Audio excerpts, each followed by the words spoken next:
we shall first begin with a small introduction to IDLE, followed by its installation. Then I'll be showing y'all how to configure this IDE and write Python programs on the same.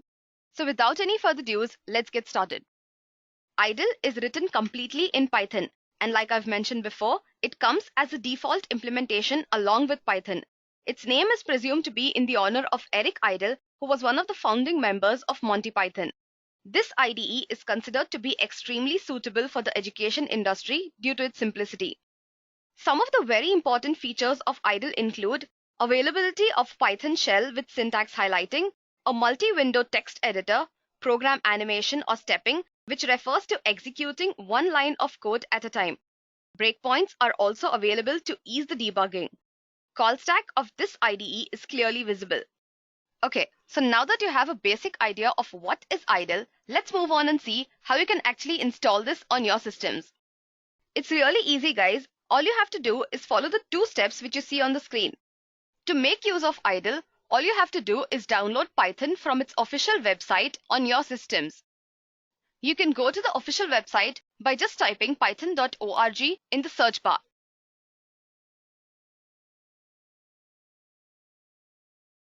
So as you all can see on the screen, the official Python website has opened from Python, from where you can download the latest version of Python for different operating systems such as Windows, Linux, Mac, etc. Downloading Python involves downloading the appropriate installer for your operating system and running it on your machine. Once you have chosen and downloaded an installer, simply run it by double-clicking on the downloaded file. A dialog should open that looks similar to what you can see on the screen. All you have to do is check both these options, that is, Install Launcher for all users and Add Python 3.7 to path. And then click on Install Now. Once the installation is completed, you're all set to work with IDLE. All you have to do is type IDLE in the search bar and then click on the same. The first screen you will see when you open IDLE is the IDLE shell or the Python shell itself. This shell allows you to write the code as well, but it's not preferable to write multi-line programs on this shell. Go to the File option and click on New File. So before we start coding, let me just show y'all how you can actually configure this IDE. The first thing that I want to change over here is the font size. To do that, I'll go to the Options menu and I'll choose Configure IDLE. From here, I can choose any font style as well as the size of the font according to my preferences. So I'll just set the font size to 20 and I'll use OK. So now let's get back to my Python shell. So as you can see, the font size has increased accordingly. So before moving on, I'll just type in a few lines of code so that the changes made to this can be seen easily.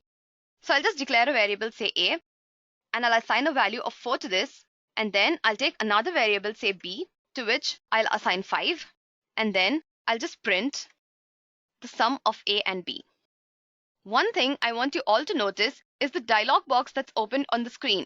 As you can see, IDLE is giving me the details as to what parameters can be passed to the print function.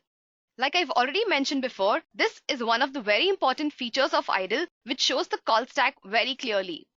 Okay, so now before I run this program, I'll actually show y'all how you can further configure IDLE. One of the options we saw was the font size. Within settings, you have another option which is highlights. Here, you can also change the color according to your preferences.